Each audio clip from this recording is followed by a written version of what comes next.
Hi, I'm Dean Kostopoulos, and today I'd like to talk to you about cultivation theory and the mean world syndrome and how minorities are affected in the media. Let me start you off with this. Think about the last time that you watched the news. What were the main stories that day? Were they happy stories such as the unemployment rate going down, people getting jobs, or maybe doctors curing a disease, helping out millions of people?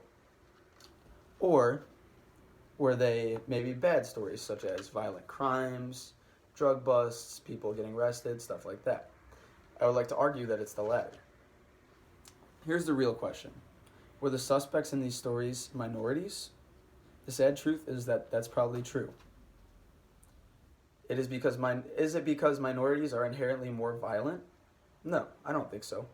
I believe that minorities are more likely to be arrested and discriminated against due to the social cultivation theory and mean world syndrome. So what does this mean exactly? Developed by George Gerbner and Larry Gross in 1976, cultivation theory explains how high-frequency TV viewers are more susceptible to media messages and the belief that they are real and valid. If minorities are portrayed maybe violent or bad in the media, then it will become more of a norm in their beliefs, in the TV watchers' beliefs. This leads to the mean world syndrome, what I'm going to talk about next. Frequent portrayal of violence in media causes us to believe that we live in a world of violence and crime, and inherently everything's bad. So that's obviously not true. And that's very apparent evidence as to why minorities are more likely to be arrested or discriminated against.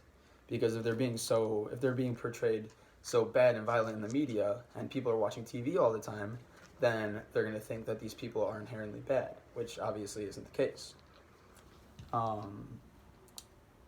Another part of this issue is that it's not just normal citizens who are watching TV, obviously. We have all of our police officers watching TV, and they're obviously affected by this, which is obviously not a good thing. This leads to more arrests against minorities due to the police having a false view of minorities. Because if they're seeing all these minorities be portrayed like bad on the media, then they're going to think in their heads, oh, this person might be bad since he's a minority. Leading on from that, police officers are often criticized due to the large amounts of arrests made on minorities compared to white people.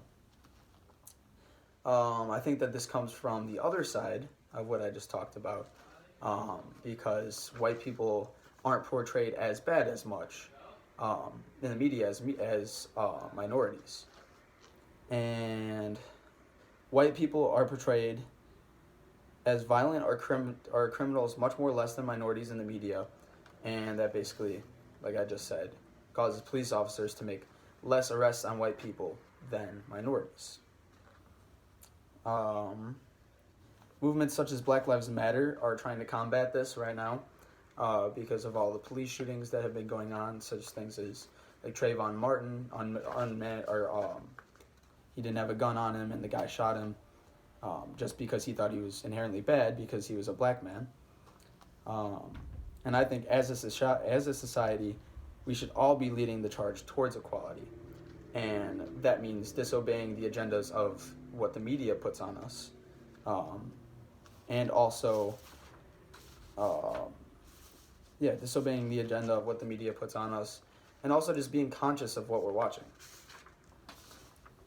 Hopefully from now on, you have a better understanding of how the media tries to influence us and how they portray minorities worse than white people and what you should think about that, basically.